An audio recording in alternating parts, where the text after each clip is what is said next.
Hi guys, welcome back to the channel. So today's video going to be a mix of a few different things going on. First thing we're starting with is we are at the moment busting some of our grain. So the wheat, which was cut on the farm here around a week ago, we are just at the minute in the process of busting it and treating it and get it into the shed for the winter. This is an important job because this is one of our feeds along with the barley, which is for our beef cattle to be fed over the winter. So you want to get it done, get it in, get it done and dusted, and try and get as good a job as you can done with it. We, for a number of years now, we urea treat our wheat, bust it and add water to it, and pile it up in the shed, and yeah, makes a good job of it. So that's what we're doing at the minute. I'll just set the camera up now, take a little bit of footage with the 360 as we're doing the job, and you can kind of just see what is going on at the minute or what we're doing. Alright, so I'll voice over just at the start of this because I wanted to just, every time I put one of these videos up, I'm always asked, why do you treat your grain like this? Why do you do this with it? And I'll just explain why now. You can see Richard there, he's just keeping a tight eye on proceedings. Richard Lynch, he's from up at RD, he busts the grain for us. He has a Wakely roller mill and does a great job with it. It's always very accurate and well done, which is important with these jobs. The Wakely, it has a weigher system on it, so as the grain is being rolled through, you can see the weight going up of what it's done, and then in turn then you'd see Richard working out there for the first few tonnes that goes through it.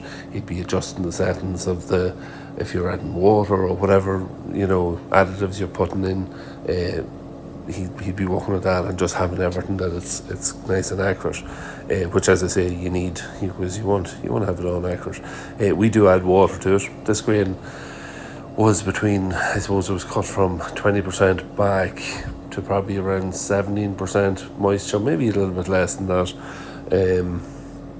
But I'd say the average is probably around 17-18% over the whole pile. And what we done was we add some water to it then to bring the moisture up over 20%, and when it's busted then urea gets added to it. When you put it into the shed, one of the things urea does with it is it holds the grain, it doesn't let it go off, and it's basically, as it goes in now, is the way it comes back out. So it stabilizes it and doesn't let it go off. So that's the first thing. Second thing is it increases the protein.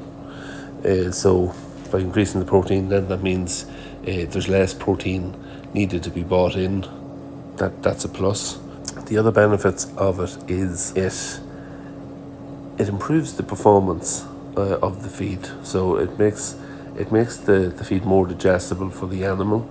And that in turn then means you have a better weight gain from that feed than you would just feeding it normally. So that's another benefit.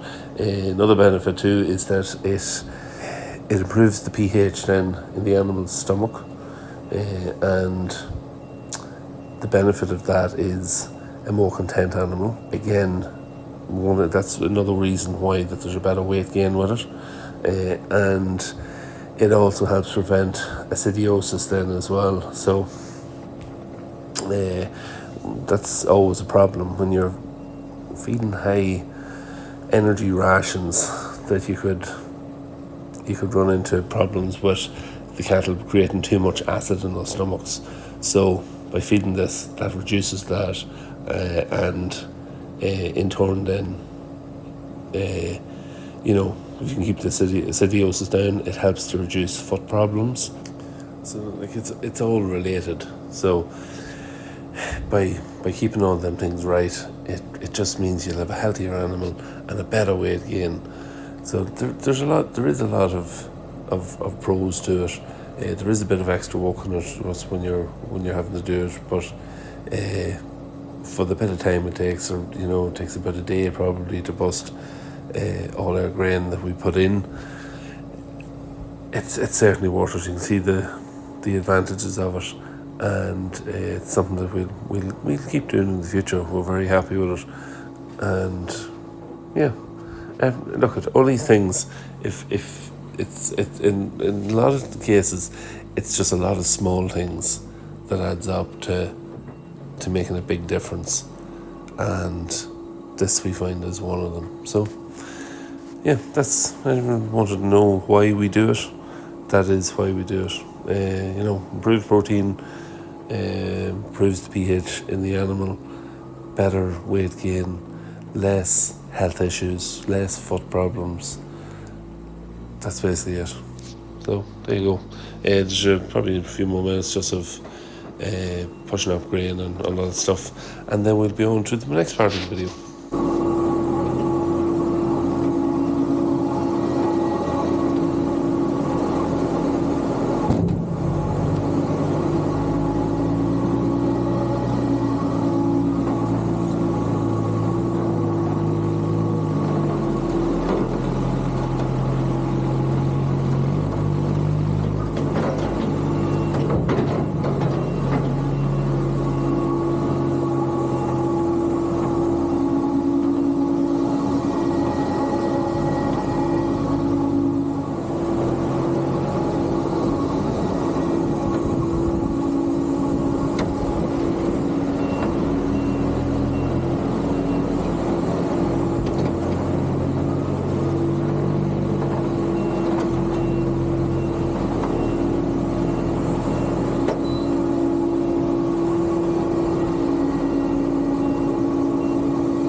Alright, so moving on from busting the grain, we're now at Slurry. We've moved on to the Slurry, and we've probably about 25 acres or so to Slurry, starting with 11 acres over here. I've been slurrying away at it now today, going well, down to the last couple of loads. This was actually one of the fields we got the hay saved in last week, and we're straight away, bales have all been moved out of it, straight away in now, slurrying it. We're going to get the cows to get another graze of this a bit later on. We actually didn't mow that tight to the ditches, so I'm going to be moving the cows up in a few minutes, and I'll take a bit of footage of that as I'm doing it. But yeah, going to let the cows up, going to let them just graze around the ditch of it. I will have it all slurried. They'll only be in it for 2 or 3 days, move back out of it, they'll get up down to other field that's ready for them, and we'll let this grow on then for about 3 weeks or so. Be nice grassing it again, the cows can go back in there and get at least one more grazing of it before they go in later in the year. So it's all about trying to just manage all that if we can at all. So yeah, I put the drone up. We'll take a little bit of footage just as I'm slurrying the last corner of this field, and we'll also, as I say, when we're moving the cows, I'll get the drone up and you'll see them moving up. They haven't that far to go. They're actually running alongside this field here. So yeah, you'll get to see them moving up and into the new grass, hopefully, if it all goes to plan.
Alright, so Slurry finished. Let's go see if we can get these cows.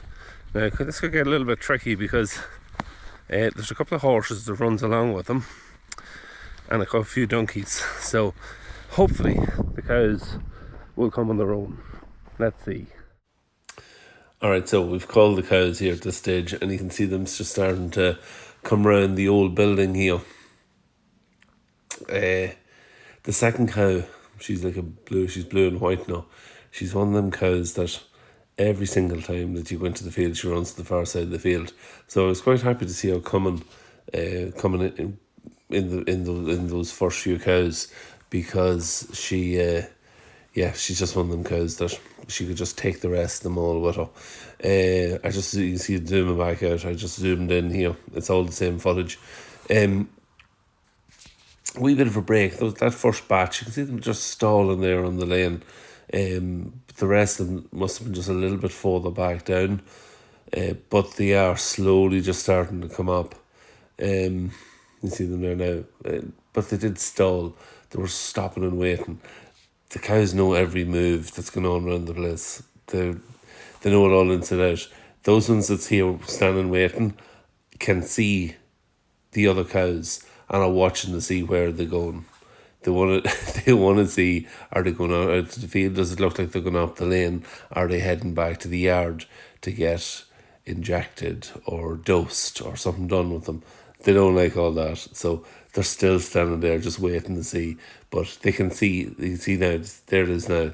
Those first few cows that was stopping, the rest of them are a couple of our older cows. They now see that they're out in the field and they're like, okay, I think we can move now. So yeah, they do catch up. The other ones are just starting to go out. They don't go too far.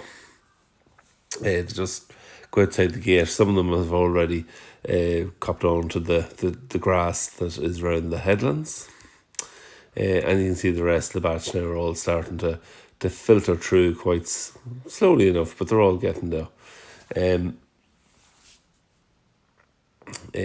ground they're in it there for about 3 weeks. There was some good picking on it, and they were they'll be happy to get a change. There's still a bit of grass left in it, but they'll be happy to get the change and get a bit of fresh grass, and it'll be good for the calves as well. So yeah, calves are coming now. The bull, I think there is in that batch now. I think I just have a wee look to. I think I'm actually using the drone here because I'm standing up the far side of the gate on the lane. I'm just using the drone to check to make sure all the cows and calves are out, that there's no more just still filtering through. See the cows there, there's the bull going out as well, and some of the calves. And we're left then with these 3 calves who are a wee bit slow at just going out, but yeah, they run on out there.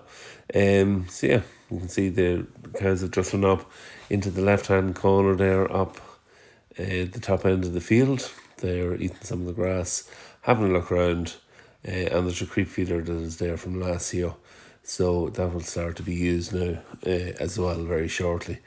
So yeah, they can mosey their way around, check everything out, and start to eat the grass. You can see they're actually eating some of the grass in the middle of the field there as well. Even though there's slurry there, there's patches in between that's now contaminated, and they'll hoover it all up. Alright, so they've been out here now about 10 minutes, and they're only just starting to venture across the field here. Once I come out, they had homed in on the bit of grass here around the ditches, which is what we want them to eat. Cows know they're running this field. They've been out here many times before. Calves is their first trip out here, so their first rodeo, if you like. They're not been on getting used to it. There's almost 11 acres in this field, so there's a good bit of picking right around the ditch. Like we've left a strip here. It's basically probably about 10 foot right round. Plenty of grass in that, and even the grass that's coming along here, it's greened up well from the hay was saved in it last week. And they'll be able to eat and pick through a lot of that. The slurry, the fact that it's in rows, they'll be able to eat between the rows, and they'll have plenty of picking on it, and they can do that. Don't mind them if they take a bit of a grazing across the field. It'll not matter. We want them to get maybe till early next week here, and then we'll move them up to other grass that we have for them. So and then this year the slurry can get washed in, and we'll get them back here maybe in about 3 weeks or so. So yeah, that's the plan. Maybe get a grazing of it then, and maybe another grazing of it later on before the cows go in. We don't want to put the cows in until probably into October or November time, so we'll see. Depends on the weather, all depends on the weather. So that's that job done.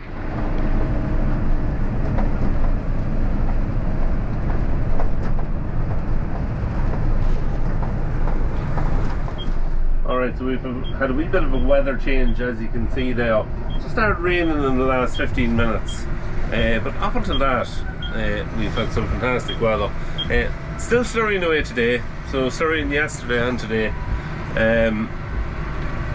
Got on well yesterday, getting on well today. I'm just doing, I had a few different wee places to do, a bit like yesterday, where cattle are grazing, and just to keep the grass coming along afterwards. And the other thing I'm doing now is, this is one of our silage fields, which is really, really nicely greened up at this stage. Going to give it just a very light coat in the slurry, and the plan with it is to later in the year take some bales of it. Same plan I had last year, but it never materialised. So yeah, we'll just have to see. Light coat in the slurry now, and in about a month's time, if the weather's working with us, we will mow it down and make some bales out of it. So yeah, that's the plan. Alright, so we're just finished here. Another shower just after falling on us, but sun's out again, so it's just kind of one of those evenings. There's the slurry put on. There's roughly about 1,500, maybe just over 1,500 gallons to the acre went out on this. And you can see the triple bar is just ideal for this here, where you don't want to contaminate all the grass. You get it right down there and it'll wash in very easily. So that's just, I've just spread that right now this moment. We walk over here, you can see shower of rain that's fallen on this here, and you can see already it's washing in. So that's the difference in it after one shower of rain.